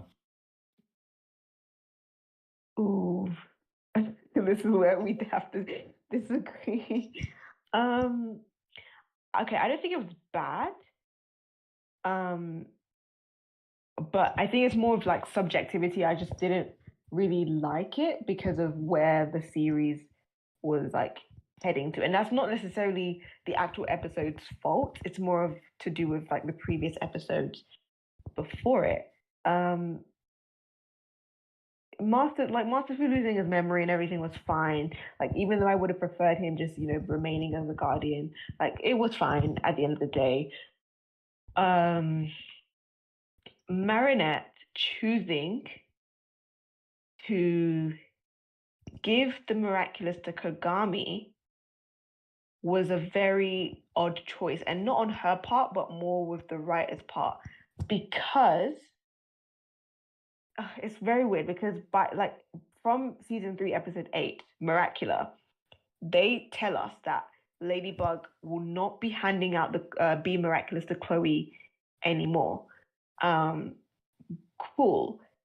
But then in the finale, they're telling you that she has to give it to Chloe. Like she has to give it, even though like she cannot give it to Chloe. So regardless of what Marinette did, if she gave it to Chloe, it still would have had bad consequences because they were waiting. Like what people don't understand about the finale is that Hawkmoth had planned for both possibilities to occur. He planned for Ladybug to give the miraculous to Chloe and still ambush Master Fu. He also planned for Ladybug to also give the miraculous to someone else that isn't Chloe, knowing that Chloe would get very angry to the point of akumatization. So either way, regardless of what Ladybug did, it was a lose-lose situation. And I don't know if I really like that all that much because regardless of what she did, it still would have like had terrible consequences. Master Fu would have still lost his memory. Ladybug would have still made the poor decision. And I don't know, it's just like I think the worst part about the finale is that it doesn't feel like a battle. It was really odd. Like the previous battles actually felt like, oh, the stakes are high. But they just had the battle in like what, Champs-Elysees or whatever that place is called. Nobody really like saw anything except for just, the heroes and the villains. It just felt so like anticlimactic. And Chloe's like character change was, yeah, I don't even want to get into it. It was very like, oh, okay, Chloe's going to choose to be a villain. And it's like, okay, if we're going to go down that route the entire time, there should have been like what I really think about Chloe's redemption or damnation arc is regardless of what the writers were planning to do, there should have been a build up. I'm fine with Chloe not changing if it was a gradual thing, but it was a complete 360. I'm also fine with Chloe changing as long as it's a gradual thing. But yeah, season 3 finale didn't feel like a finale, and I think that's why I just did not enjoy it all that much, and didn't even enjoy like the whole Adrigami Lucanet like outcome of it. Like it was just so like, yeah. Hey, that's an understandable opinion. Do you think Chloe will ever be redeemed one day? if they do decide to redeem her, it would have been like, what's the point? Like, she's done so much awful things to the point it won't feel genuine, it won't feel earned. But I highly doubt they would go for a Chloe redemption because, like, in a latest interview about season 6, Thomas Astruc was talking about why they decided to not go for redemption. Because every time they wrote something for a Chloe redemption, they were like, oh, it doesn't really realistically make sense for her, which makes no sense because that's what you set up. But that's another discussion for another day. So it's very unlikely they will go for a Chloe redemption. And if they do, it's probably because like board executives decided to like pressure them into finally giving the audience what they wanted. But by then it would be too late to the point where we're like, oh, we don't actually care anymore about Chloe redemption. Yeah, I agree. Personally, I think a redemption isn't fitting to her because of her character. That's not her character. Mm-hmm. Yeah. Yeah, I would say yeah, I would say like I do agree with you. It didn't really feel like a fight. It kind of felt more like Master Fu was like passing the torch, because I'm not sure, was it like a chance or something, or he just had to say specific words and then that's how he transferred the title of the Guardian or something? I don't remember. Maybe you remember better, Dee? Yeah, I feel like if you have the intention of passing over the Guardian, it doesn't really matter what you say. He just says, I renounce you. And then it just, detransformed him and he lost his memory. And that was, oh no, he said, I hereby declare Ladybug as the next Guardian or something along those lines. So he passed it on, basically. Mm. Oh, okay. Yeah, because I think that part was the part that confused me. I was like, he just had to say, oh, okay, he had to just renounce his role as the Guardian. Okay. Yeah. Um, but yeah, I think, yeah, because it's kind of weird because, at the end, with Marinette and Adrian, Marinette with Luca and then Adrian with Kagami, because literally in season 4, that gets like pretty much undone. So I'm kind of like, uh, I guess they were trying to make drama, if anything, but yeah, it like I would say it was like an okay, you know, season finale. Like it wasn't bad or anything, because this was more like it was like the turning point of Fu pretty much just passing the torch, and renouncing his title.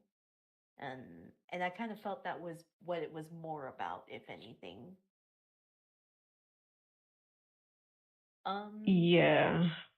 yeah, so that's kind of my thoughts on that. But um, any last thoughts about the season 3 finale?